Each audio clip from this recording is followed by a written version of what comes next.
Welcome to Rider Nation Station, presented by American Manufacturing Solutions, your total logistics partner, investing in Rider Nation Station and St. Mary's, Ohio, and to our other fine sponsors.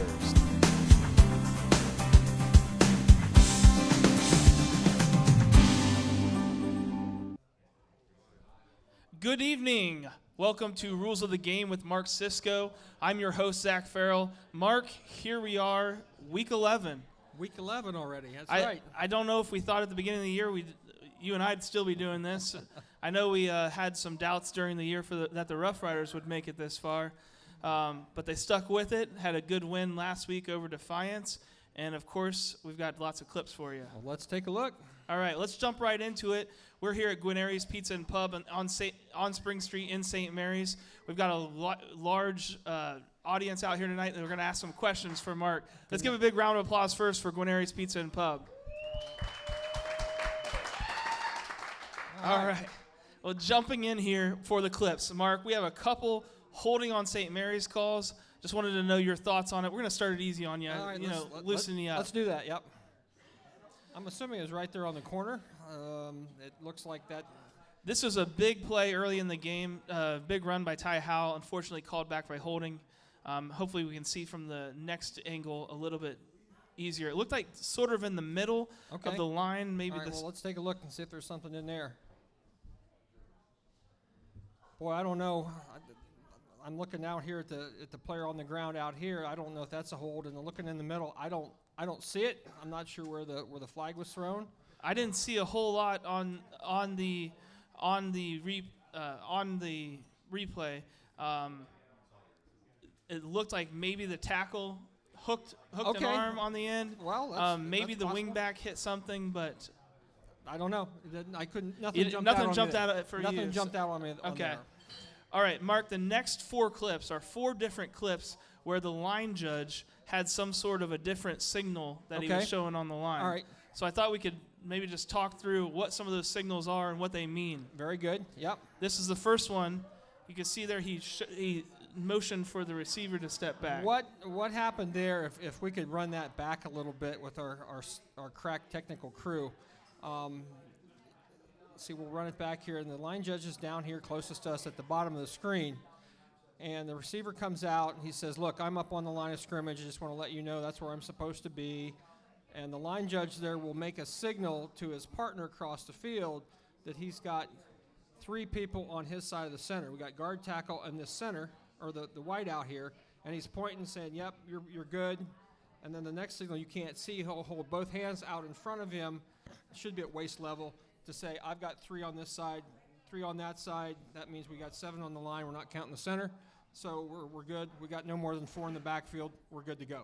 Okay, so I thought he was trying to motion the wide receiver back. No, in reality, he's just counting people on the line. He's just counting people on the line right there. Okay. And he did the same thing right there. Now he's waving that he's got four. Changed his mind from 3 to 4. If you see the hand go up and whatnot. He's saying, I've got four people on the line of scrimmage on my side of the center. Okay. All right, and that used to be a big deal until they changed the rule last year, where the rule basically says, as long as there's no more than four in the backfield, we're going to have a legal formation as long as we got enough guys numbered 50 to 79 on the interior line, and that's the umpire's responsibility more than anything else. So that signal that they're using for a balanced line is kind of going by the wayside. Okay. It probably should, because it really doesn't mean a whole lot anymore. Okay. Does that come into play when you're trying to maybe have like a tackle on the end of the line that runs out? Basically, you got to have at least 5 on the line of scrimmage, at least 5. So if he's got 3 or more and your partner's got 1 or 2 or 3 or more, you've got plenty of guys on the line of scrimmage. That's assuming you're playing with 11. So if you've got that many on the line of scrimmage, you can't have more than 4 in the backfield. Okay. So an easier thing might be to count the number of backs. As long as you don't have any more than 4, you're good. Okay. So we're not worried about it as long as there's not more than 4 pretty backs. Pretty much, that's the way it works, right? Okay. Yep. Well, you see at the top of the screen here, another signal here on this play. It looked like he was waving that there was 2. Can you run that back here? Let's see what we've got. We've got, looks like St. Mary's only has 2 people, the guard and the tackle, on his side of the line of scrimmage. And he was telling his partner on this side that, hey, I've got 2. You better at least have 3 or at least 2 plus the center to make 5, and we'll be good. Okay. So he's saying this is how many I have on my Yep. side of the ball. How many do you have on your side? Okay, we're good on I think that. we're going to have the same situation right here. It looks like St. Mary's comes out with a guard and a tackle, and the punch back of the wing back means, yep, if you see that, the line judge down here. Yeah, let's reverse it here for a second. In the backfield, that's to tell everybody that the widest guy is not on the line of scrimmage. He's Okay. considered in the backfield. So you got the quarterback, you got the wing back, and the fullback and the halfback. That's 4. Everything looks legal. You got 11 out there. We're good to go. Okay.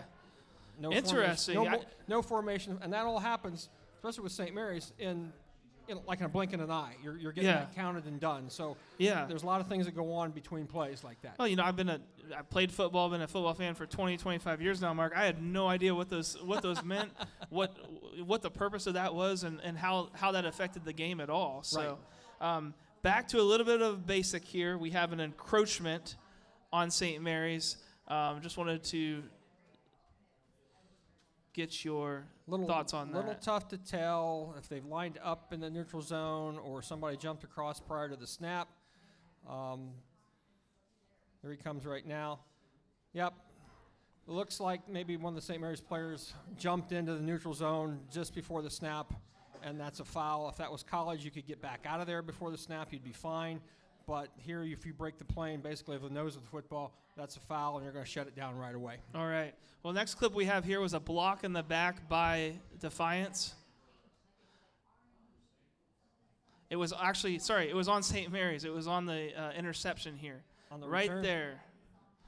I think they called it on number 35, Tanner Howe. We'll go ahead and reverse it here.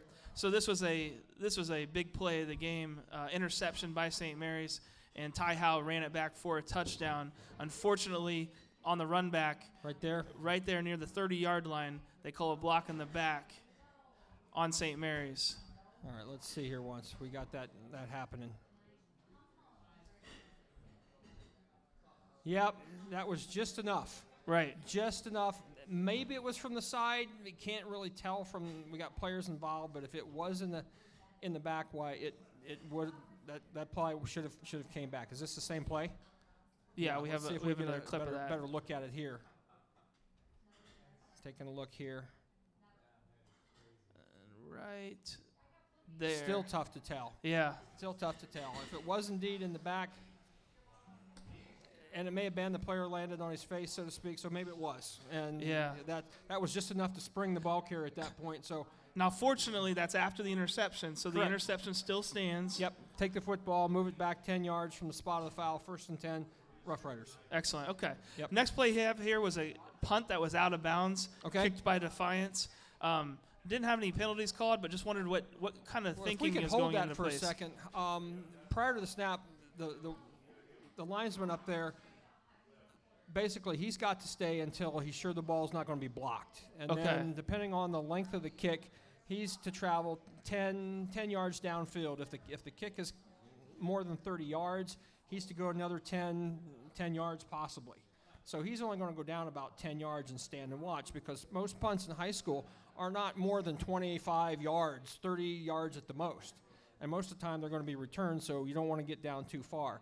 The problem here, I think, is going to be the ball's kicked out of bounds. So the problem is, where's the spot? Especially when the ball flies out of bounds in the air, because you have no reference point, or at least he doesn't, as to where the ball goes out of bounds. That was one of my main questions. Is that line judge out of position here at the end of the play when the ball does go out of bounds, because he's so far down the field from where it actually goes out? How can he tell? Well, the ball's down, it lands out of bounds, let's say it's a 23, but it's way out of bounds.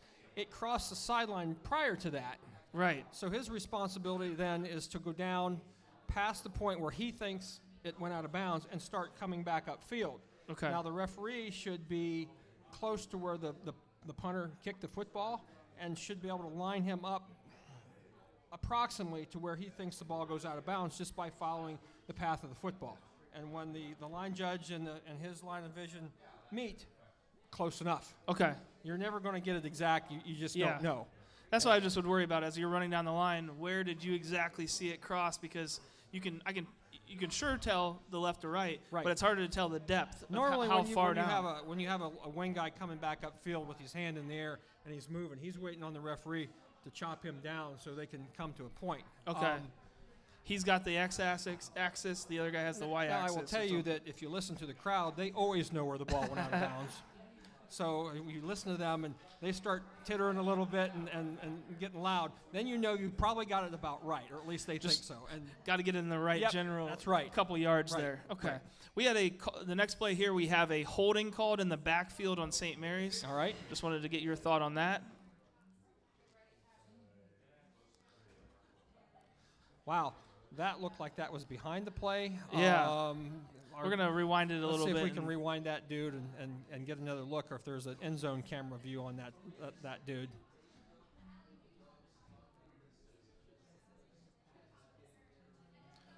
It's got to be on maybe the center. The center maybe right there? No, I think the center went out. So he's right there. Maybe it's the center, yeah. No, number 50. Wow, I'm having a hard time seeing that. It looked like the play was already gone. Yeah. If the foul was way behind the play and it didn't affect the play, they tell us not to flag that. That was my concern. Because it had no effect on the play. Right. So and it was so far behind the play where it was, and unless it was a major jersey stretcher, but I didn't see that. So again, we're not behind it. Don't really know for sure, but from the film, it looks a little tough. Okay. Next play we have was encroachment, just a basic encroachment there. I think everybody can pretty much see that right there on the D end. Yeah, it looks like he's lined up in the neutral zone. Now that ball, that probably should have been stopped before the ball was even close to being snapped, but the official was probably hoping that the defensive end out there would get back. You know, he's probably yelling at him, get back, and he never did. Okay. But technically, as soon as the ball's ready for play and he lines up in the neutral zone, it's a foul. So if it's close, they may give him a little bit of They might give him a shade of a hint? helmet, something like that, especially if it's the first time, depending on what's happening in the game. But he was clearly in the neutral zone. Okay. Yep, good call. Next play we had was a late hit on St. Mary's, number 12. Okay. Ty Howe. It looks like a great job of everybody flowing to the quarterback or to the receiver and getting him out of bounds. Just a little bit of a push there. A little bit of extra right there at the end. Yeah. And we've got another view.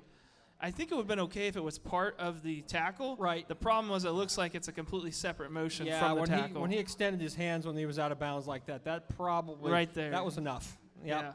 Yeah. Yep. That was enough. Yep. He didn't need to do that. No argument even from right. St. Mary's Homer me. So.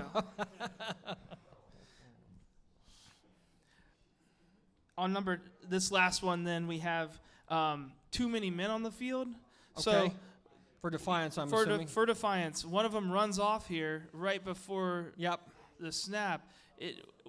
When are they supposed to call that? Too many men on the field like that? Well, he was giving him a chance, so to speak, but the referee had already decided that there was 12, and my guess is he was probably reaching for the flag, and the coach called timeout, and we're gonna. They gave him a timeout. They did not call the play. We're going to do that because 5 yards, or he's going to use one of his timeouts. And timeouts are precious to coaches, so they don't like to use them unless really, really necessary. And that's not a necessary thing.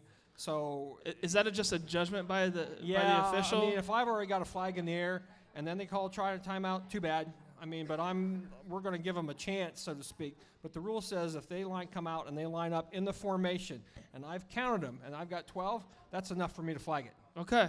Yep, they got.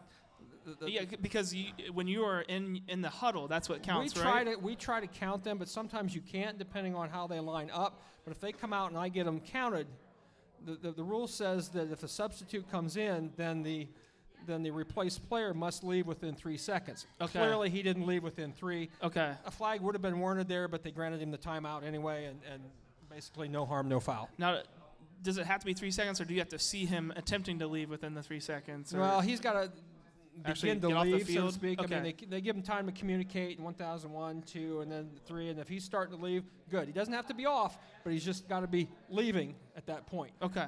So. All right. Well, the next play we have here was a potential kick-catch interference. Okay. Is there any kind of halo in high school protecting the receiver? There is no halo rule in high school. Okay. You just have to give them an opportunity, unhindered, to catch the football. And let's see what this ends up to being down here. All right, so he really didn't have the number 6 there ran by him, which is fine. Did not impede his progress towards the football. And nothing was called. So. Right, he gave a fair catch signal, but even if the receiver does not give a free catch signal, he still receives an unhindered opportunity to go catch the football. Okay. So if he's coming up and the defender's coming down and he's in his way and the receiver can't get to the football, that's going to be a foul, even though no fair catch signal was given. And that counts whether the kicking team knows about where the ball is or not, correct? If I'm just running down the field and I don't know where the ball is and it's a really short punt and the receiver or the kick returner runs forward at me, I need to get out of his way no matter what. It's on them. They have responsibility of knowing where the ball is and staying out of the potential receiver's way. Okay. Yep. Yeah, but I know it's got to be tough. You have a lot of aggressive calls like that. So. Yeah, and that was kind of tough, but not really. The defender ran right past him. So okay.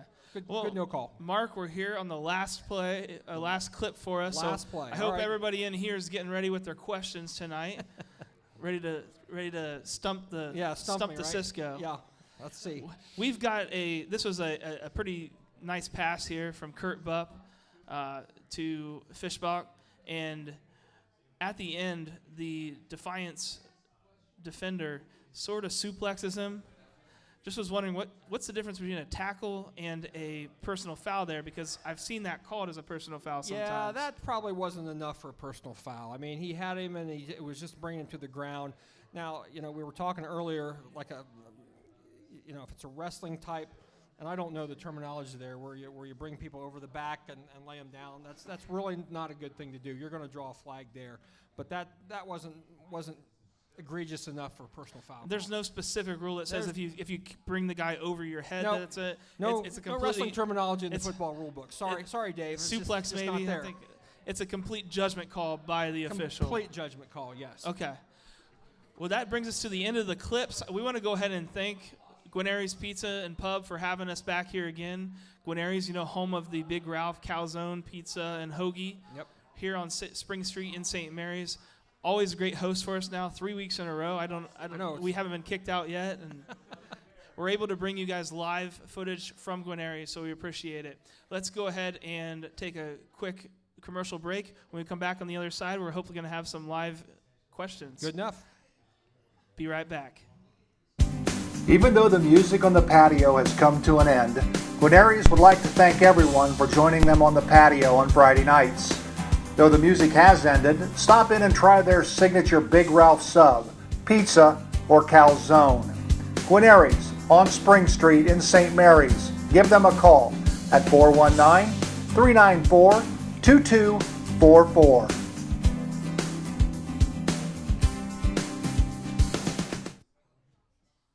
Welcome back to Rules of the Game with Mark Cisco. I'm your host, Zach Farrell. Want to remind everybody at home, if you have an opportunity right now, please click on that little subscribe button on YouTube. Find us on Facebook. Go ahead and like our page and share both of those. Share the videos, share our Facebook page. That's the only way we help to grow as a Rider Nation station. We bring you historical vodcasts, as well as we hope to bring you more sporting events as we go into the winter and the spring. And we're going to bring you every single Rough Rider football game that we can during the playoffs.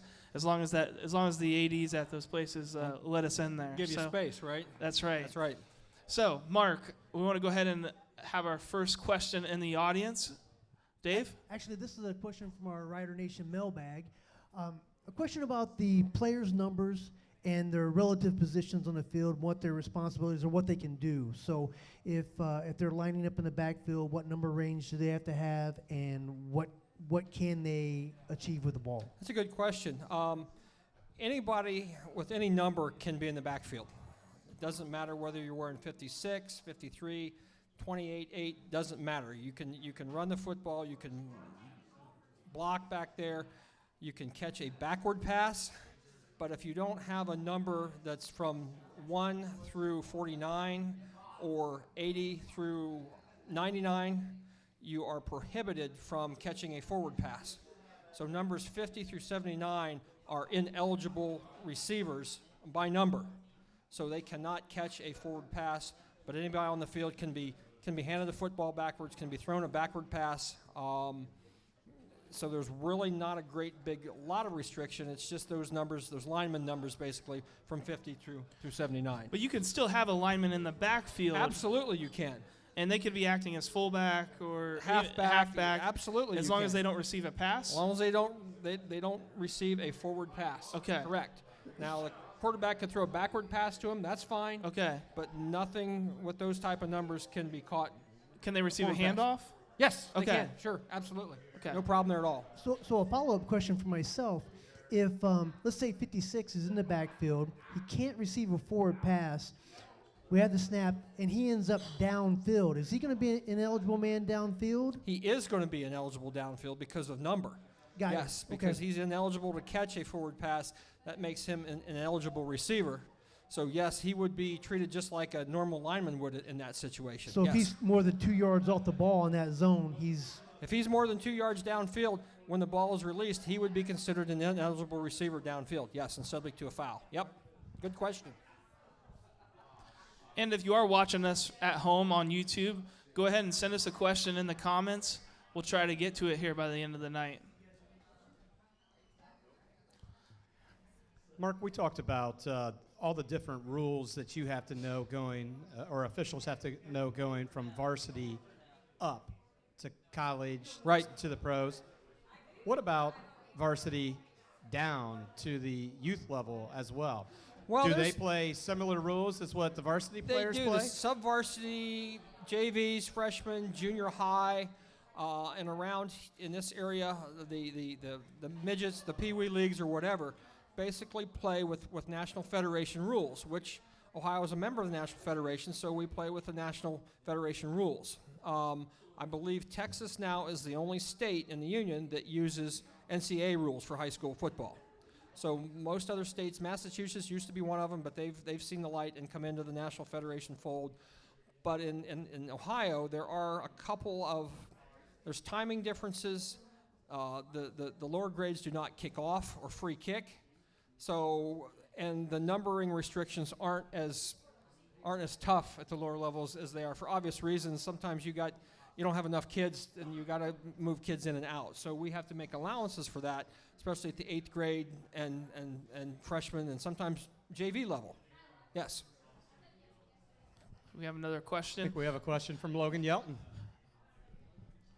What would be I'm sure you've reffed hundreds of games, but the fewest penalties that you can remember in a game throughout your career reffing? Oh my. I think we got away several years ago with just 2 fouls, and both of them encroachment or a false start or something like that. We've had as many as 24. Wow. And that wasn't On a one team? No, combined. Okay. And that wasn't a well-played game, but normally 2 well-coached, disciplined teams, you're not going to have a lot of stuff going on. You may get the false start or you may get the encroachment, and those are just mental errors more than anything else. But, 5 or 6, we've had games with just 5 or 6. And those games seem to just play themselves, and it's not anything that we did or ignore or whatever. It's just that there's just 2 well-played teams. That's it. I think Friday night we had a total of 6 in that game, and that game went to overtime. So it was just a well-played game by 2 teams that were struggling to have a winning record, but it was well played. So you get lucky sometimes.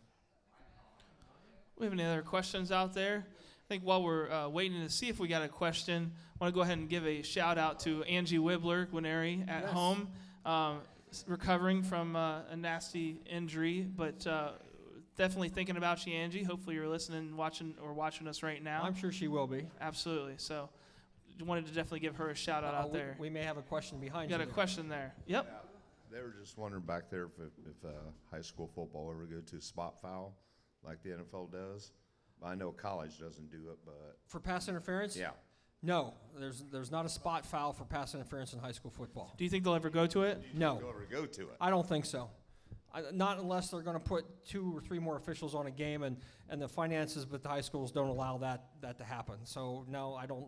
It's just too, for us, less than wise officials. Let me say, it's they think that we can't handle something like that, So sometimes the rules are designed to keep it very simple for not only the players, coaches, but the officials too. So I don't think they'll ever go to it. So you're saying that there's enough arguments, whether it's a pass interference or not, you don't want to throw in where it actually occurred happened, and where all it this other occurred. stuff, and then it can get really hairy at the college level, because if the interference happens in the end zone, then we go to the 2 or the 3. I mean, it can get really sticky. There's a lot of, and as we discussed previously, there's over 250 differences between the high school rules and the college rules. 250. 250. Wow. Yes. I like that there's a difference there too. Yes. I think there was a similar question that last week, and you said, I forget what it was, but it was because they don't have enough officials. And That's part of the reason why. That's part of the reason why. Costs too much. Yeah. Yep. Yeah, I think you said it'd be nice if you had 2, If we had 7, 7, if so we you had have a extra. field judge and a side judge, that makes it really nice. Now we're using 6, but the 6th one is used as a center judge, which basically puts 2 guys in the offensive backfield.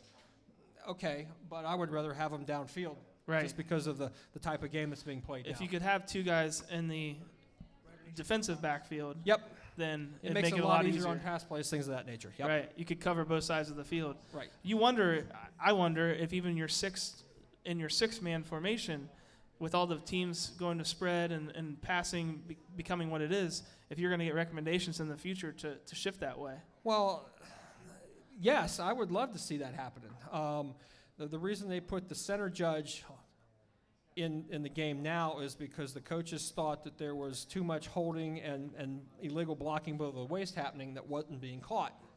Now, I would disagree with that, but that's what the coaches thought. So, the OHSAA said, okay, fine, then we'll do this. We'll put the center judge back there and hopefully clean some of that up. Now, has it cleaned it up? Maybe, maybe not. I guess we'll have to wait and see what the coaches say once they get together after the season's done. How We'll long see. ago was that instituted? It's been two years now. Okay. And now the regulations recommend that a crew of 6 work, where it used to be a crew of 5. That was the recommendation. So Okay. it's coming, but I don't know that I'll ever see more than 6 guys on the field. They in stripes. keep asking for more officials, and we keep getting a shortage of people coming out to That's actually true be an too, official. And the so. schools push back because it costs them each time an official steps on the field. Sure. Game fees. Sure. Sure.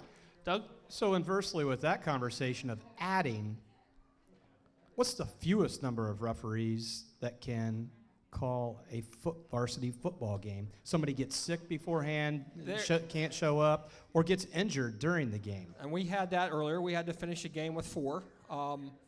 But there are mechanics for a crew of 3. I would hate to do a varsity game with 3. There are some lower level games that we work, junior high games, where we'll work 3. That's what they'll pay. Most games, though, below sub-varsity, or they'll pay 4. They'll pay 4 of us.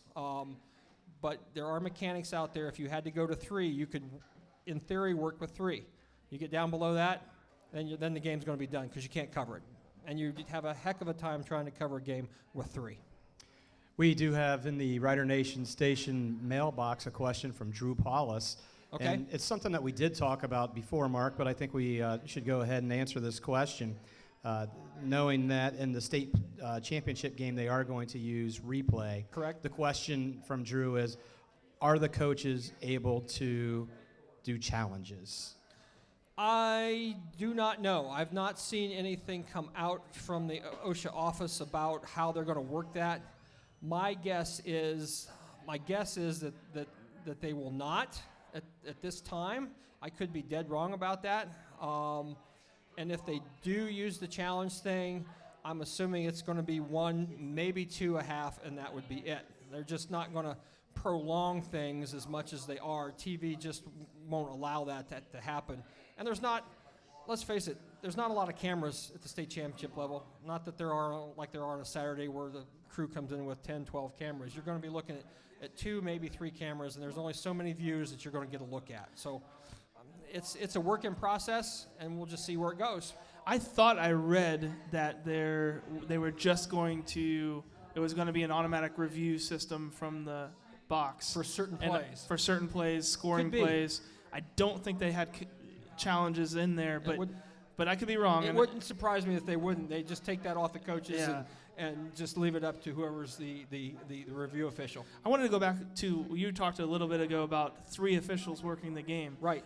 If for the mechanics for 3, is that 2 line judges and a referee umpire? Well, if we're talking lower levels, yes, Okay. probably. But the mechanics state you have the referee, you have a head linesman, basically, Okay. and an umpire. Okay. In the umpire spot that doubles as maybe a back judge, and if a play goes to what would be the open side, the referee and that umpire would cover that sideline, so to speak. It's a lot of work. Yeah. I mean, even today with the lower levels, those kids are faster, stronger, and we just keep getting older, so it's tougher to do something like that. Yeah. So 3 men would be 1 man in the backfield, 1 man in the defensive backfield, Yep, and just one one on the line of judge. scrimmage. Yeah, Wow. yeah. That'd be a tough And way to cover that It other side. would be very tough. Yeah. Yes. Yes. Do we have any more? Yeah. Yeah, we've got another question coming in from the Rider Nation mailbag.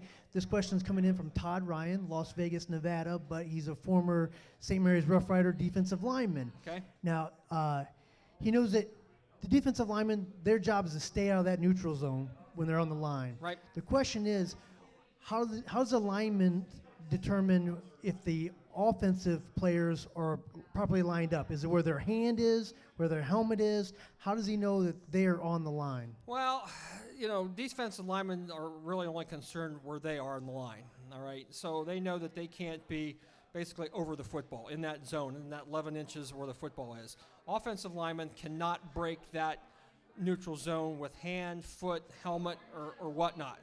So they got to keep all body parts and everything out of that. So that you should have an 11.5-inch free zone, so to speak, from sideline to sideline that you could look from one side of the field to the other with no obstructions in there. If you've got something going on, now the only person that can break that is the center. He can have his hand on the football, over the front of the football. He can even have his helmet in. Well, we allow him to get the helmet in the neutral zone, but no, most of them are pretty good and they keep the ball in front of them. So, it's just by knowing where you are on the field and where the ball's at. And quite honestly, they look down, they can tell where they are. So let's say, for example, that you've got the tackle. He's out of the neutral zone. His hands lined up with everyone else, but his whole body's rocked back. Right. And he's 6 or 7 inches behind everyone else. Right. He's still on the line? He's still on the line. Yeah, he's considered on the line if he's within one yard of the neutral zone. All right, we have another audience question. Good deal. All right, Mark, it's my understanding that you're going to do a playoff game this weekend. Correct. How soon do you know if you're going to keep continuing to do those? I know already that I've got a second week next week as well, and they put those out there probably about week 7 of the regular season. They will basically let you know what crew you're on, and therefore how many games you have. We don't necessarily know where at that point, obviously, because of the teams and everything involved, and I won't know where I'm going next week until next Monday. Just depends who's winning and what crews are around and things of that nature. So we know we're working, we just don't know where. Okay? Perfect. Got another question here. We have another audience question. Here we go with Mark Fellerjohn. Hi, Mark. Mark, if a team kicks a field goal, All right. what is the high school rule if they try a long field goal, falls short, team has a player back who catches it? Can they return it Where's he catching it? in the end zone? Can't return it. Okay, Once the ball breaks the plane of the goal line, okay. it's dead, just like a punt, just like a kickoff. They do not allow players to run kicks that are still kicks out of the end zone. So even if it bounces on, let's say, the 3 and it bounces into the end zone and the kid picks it up in the end zone, as soon as the ball breaks that goal line plane, it's dead. Okay. It would be a touchback and would come out to the 20. Okay. So So that's another one of those differences between... differences. College, depending on where they snap it from, you may come out to where it was snapped from. It may go to where the ball's dead. Just depends on what action happens. So, anytime a kick breaks the goal line plane, whether it's bounced in there or on the fly, it's going to be dead. Okay. Okay. Did Auburn's kick fall short of the Right. in the Auburn game? Right. Did the balls Fall come short. It fell short. Yeah, So and that's why he was allowed. Correct. And if a field goal falls short, maybe the deep receiver comes up and he catches it on the 2. Well, he can go with it. It's just like a punt or a kickoff at that point. It was. I mean, and it was a heck of a heck. Now, in college, he could have caught that in the end zone and run it out. And I think he was in the end zone. Yes. Yeah. But not in high school. Once it breaks the plane, the ball's dead. It's a safety-related issue more than anything else. So to follow up on that question, if the defensive team blocks the field goal attempt, Right. they can pick that ball up. It's live. If they block it and the ball remains behind the line of scrimmage, anybody can pick it up and go with it.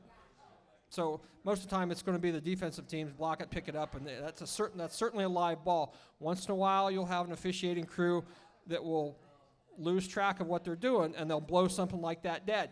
That's a real issue, but that's a live ball. Block ball is free for all. Go get it and see what you can do with it. But the kicker could pick it up and run with it as well. The kicker could pick it up and run with it. Now, if the ball goes beyond the line of scrimmage, the kicking team can fall on it. They're not going to keep it. They can't right. run with it, but they could fall on it. But if it's still behind the line of scrimmage, when somebody picks it up, it's free ball. Let's go. Yep. And the field goal can only be returned if it's caught in the air on the other end. If a field goal's short. If it's short, It short has of the to goal be line. caught in the air. It can't roll around. It's not. No, It's not I mean a live ball. if it bounces, let's say on the 5, and a deep receiver comes and snatches it and picks it up, it's like a punt in that case. So it is a live It's a ball live then too. ball. Okay. Absolutely. It Yep. does not have to be caught Nope. on a short field goal. Nope. It can roll around the ground. It is a live ball no matter what, as long as it doesn't pass the goal line. Think of it as a punt. Yep. In that Perfect. case. Yep. Okay. All right. I think we may have exhausted all of our questions here tonight. I wanted to go ahead and do we have one more? Okay, we may have another one. So I just want, while we're waiting on that, wanted to remind everybody that we're here at Guarneri's Pub on Spring Street in St. Mary's. Wanted to thank everybody for coming out tonight in the pub. Wanted to thank everybody at home. Be sure to check out Guarneri's if you want great food, great time with friends. Great deal. Yep. Wanted to remind everybody else that we're going to be in Franklin, Ohio tomorrow. Nice. We're going to have the game live, audio, on our YouTube page for Rider Nation Station. And we're going to have the game then later in the week on TSC, the entire game with the video and everything. Perfect. So Rider Nation Station is going to be there tomorrow night in Franklin. We're hoping that the Riders win, and we hope we're going on to the following week. Joe Hurlburt and myself are going to be doing the play-by-play and the color commentary. Good deal. Really excited about that. We got One more one more. question. All right, this question comes from Atlanta, Georgia? Were there any calls that changed the outcome of the game that were questionable calls that you wish weren't called? And in his personal life? And in my personal, that yours. changed the outcome. Some coaches could argue that every call changes the outcome, no matter how minor they might be. Have we had stuff that we wish we could take back? Absolutely. Absolutely. I've had those. I've had those when the local coach was coaching a different team that we wish we could have taken back. And as soon as I called it, I knew it was probably wrong. And he confirmed it the next week on the film, which he was good about it. I mean, it was good. But, yes, we're not perfect. And sometimes you get a little over-exuberant, and sometimes you see something you thought you saw but really didn't. I don't want to dig too deep here, Mark, but is there one call that sticks out in your mind of a pivotal game that just eats at you? No. Okay, good. All right. None. I mean, you got to let that go. If there was, I'm glad you put it far there was, away. I'm not gonna talk about it. But I really don't. No, it is what it is, because truthfully, sometimes we can't figure out why coaches call what they call either. So it works both ways and whatnot. I'm not doing that to be mean. I'm just saying we're all human, and the kids are human, and everything else. So and you wouldn't be able to do it this long if every little call ate you up that correct. much. And if I could interject, I mean, we've had that same or similar question posed before, and you've indicated that you're not opposed to picking the flag up and waving it off when you throw it and you realize you've made a mistake. Right. Yeah, no, if we realize something's wrong, in fact, in our game Friday night, and this is very minor, we had a situation where we had a flag for one of the kids appeared not to have his mouthpiece in. And the mouthpiece being in a proper position is required equipment. And the flag came out, we stopped the play, and it was the quarterback on one of the teams, and he said, "What's the deal?" And he said, "Well, you don't have your mouthpiece in. It's stuck up here on your helmet." And he opened his mouth, and he had another one in. That was an so extra he had one. a decoy, if you will. I don't know. So we picked up the flag. He had the right equipment, picked it up, and on we went. And we subsequently made him get rid of that that other Oh, mouthpiece okay. because we didn't want to have to deal with that again. But, and that was our fault for not noticing, but, he tried to, and he forgot about it, so we went on. So we got a comment from a viewer, Paul Carmine. Shout out to Paul. I think down in Cincinnati area. Trivia question types. The last time the Riders went to the state championship game, in their path, the Riders played a team with a future Division I running back who was actually hurt. Who was the running back? I can tell you. I have no idea. That was in 2004. It would have been Dayton Chaminade Julian, and it was Javon Ringer. He had hurt himself the week before we played him on a watering spigot on the practice field. Okay. And then he ended up playing for Michigan State. Yeah. And I believe the Tennessee Titans a little bit. So we won by a couple, maybe one touchdown or 10 points or something like that. And I was pretty fortunate that Javon Ringer was not on the field that week. So. Was that correct? Yeah, Paul says money. All right. Yeah. He just got, just happened to be my senior year, Paul. And Angie, thanks you for the shout out. We thank her and we thank Gwinnett again. I don't think we have any more questions tonight, Mark, so I think we're going to wrap it up. Hopefully we'll be back here again next week, Thursday night, 7:30 at Gwinnett. For everybody at home and here at Gwinnett, thank you. Go Riders. We'll see you next week. This episode of Rider Nation Station has been sponsored by American Manufacturing Solutions, your total logistic partner, investing in the St. Mary's community. Even though the music on the patio has come to an end, Gwinnett would like to thank everyone for joining them on the patio on Friday nights. Though the music has ended, stop in and try their signature Big Ralph sub, pizza, or calzone. Gwinnett on Spring Street in St. Mary's. Give them a call at 419-394-2244.